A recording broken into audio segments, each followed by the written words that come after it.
O mundo hoje vive às margens de um acordo de paz entre as Coreias. Num encontro histórico este ano, líderes se comprometeram em pôr fim ao conflito e às armas nucleares na península, além de reunificar os povos.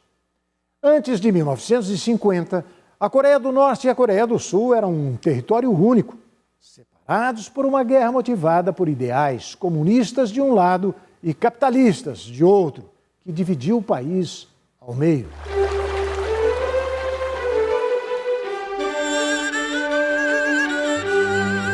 De longe, ela representa o reencontro de dois irmãos em lados opostos do campo de batalha, um da Coreia do Norte e outro do Sul, e expressa o desejo de reconciliação e a reunificação das Coreias.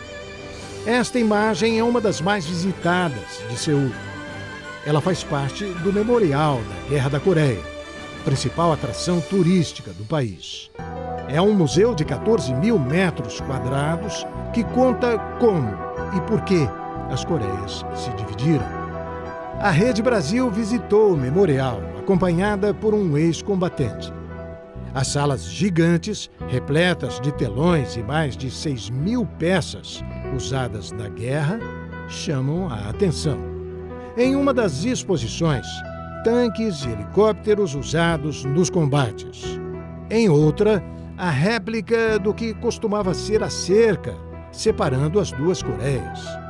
Hoje é uma zona altamente militarizada e de acesso restrito.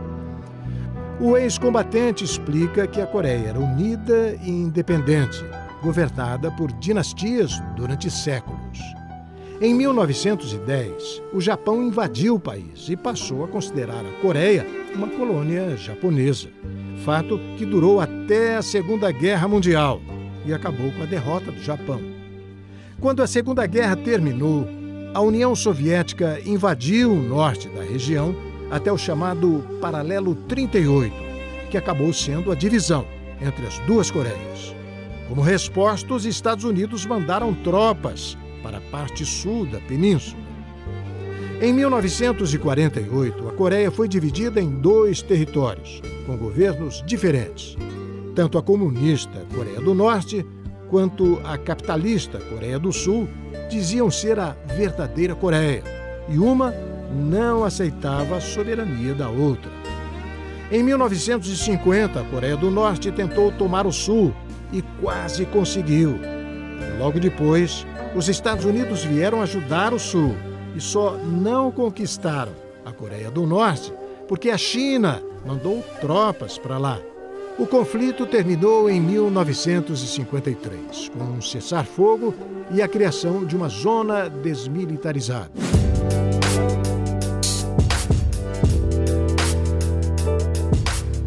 Nos jardins do memorial há uma escultura com duas jovens, segurando relógios que pararam de funcionar no início da guerra.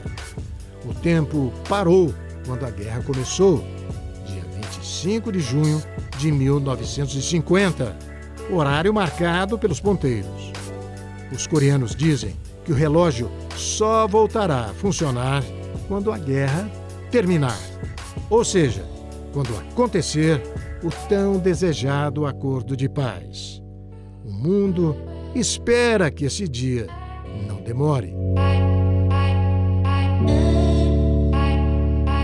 A zona desmilitarizada, a única faixa de trégua entre as duas Coreias, é um local de tensão.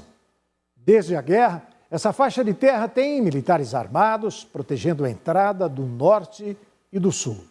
Mas este cenário pode mudar ainda este ano.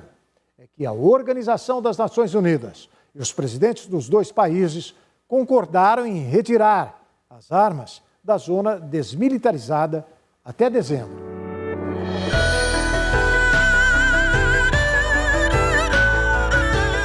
Imagine você, do alto desta montanha, olhando a terra onde você nasceu.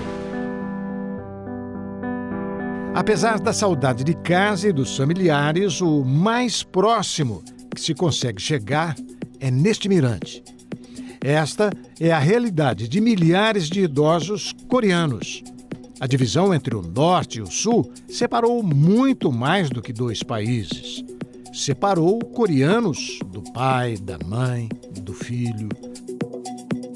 Em agosto deste ano, 80 famílias cruzaram a fronteira da Coreia do Sul com a Coreia do Norte para se encontrarem pela primeira vez com familiares que não viam desde que foram separados pela Guerra da Coreia há quase 70 anos.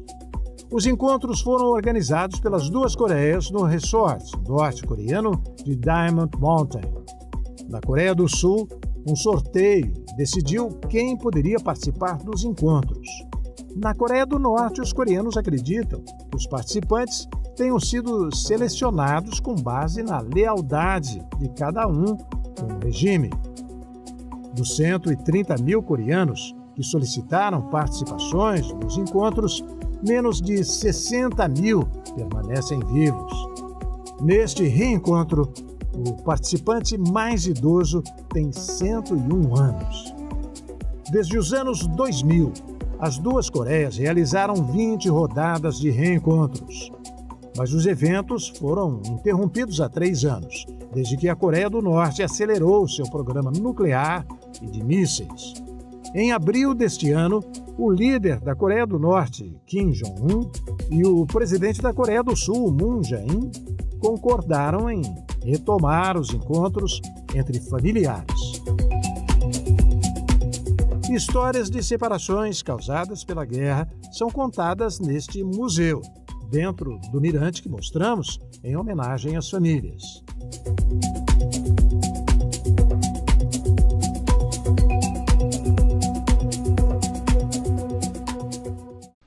O mirante fica num parque próximo à chamada DMZ, Zona Desmilitarizada, que separa a Coreia do Norte da Coreia do Sul.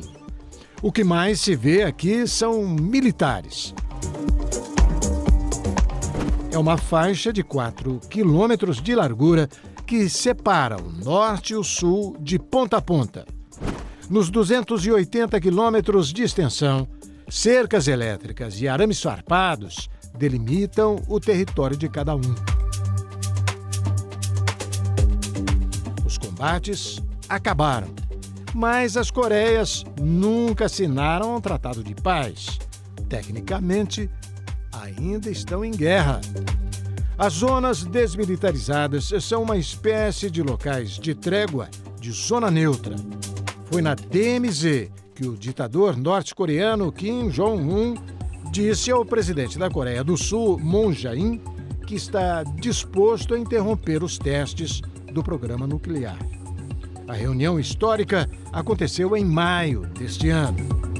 As zonas desmilitarizadas também se tornaram atrações turísticas. Pessoas do mundo inteiro vão até o limite das fronteiras só para ter a sensação de como é se aproximar da Coreia do Norte.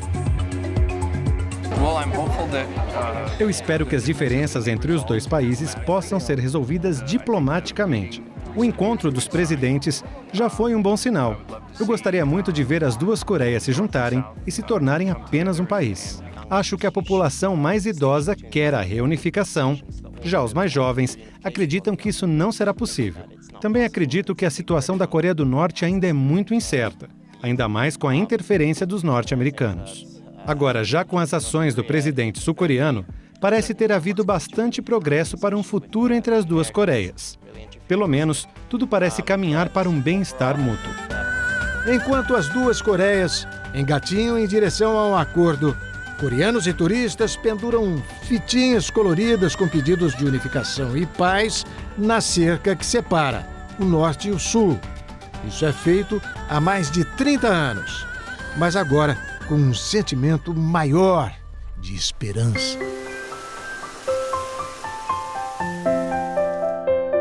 Você assistiu Rede Brasil Especial, Coreia do Sul. Obrigado pela sua companhia. Até a próxima. Oi, sou Yang Sang-no, diretor do Centro Cultural Coreano no Brasil. Me sinto honrado em participar deste documentário sobre a cultura coreana, produzido pela Rede Brasil. Ver a história, cultura e educação sul-coreanas apresentadas para o Brasil, país do outro lado do mundo, significa muito, na minha opinião. E digo mais, essa aproximação entre o Brasil e a Coreia do Sul, em termos culturais, não teria a mesma força sem os grandes veículos de mídia. Através da história e da educação, a Coreia do Sul vem se tornando cada vez mais dinâmica e movimentada. Através da história e da educação, a Coreia do Sul vem se tornando cada vez mais dinâmica e movimentada. Passamos por momentos difíceis relacionados à guerra, mas seguimos construindo um caminho de paz. Meu desejo é que este documentário ajude a ampliar ainda mais o intercâmbio entre os dois países. O Hallyu, como é conhecida essa onda sul-coreana, vem crescendo no Brasil. O amor e carinho que os brasileiros têm pela nossa cultura é visível, e isso se deve muito pelo dinamismo e energia que o Hallyu, a onda coreana, apresenta. Espero que essa troca ajude a ampliar ainda mais as relações políticas e econômicas entre ambos países, e que tenhamos a oportunidade de aprender uns com os outros. Acredito que a troca de cultura traga essa união e o bom relacionamento. No ano que vem, as relações diplomáticas entre Brasil e Coreia do Sul completam 60 anos. 60 anos para a cultura sul-coreana significa maturidade na sua melhor forma. Com isso, espero que em 2019 tenhamos ainda mais intercâmbio na área da cultura, ainda mais crescimento e desenvolvimento para elevar as relações entre os dois países.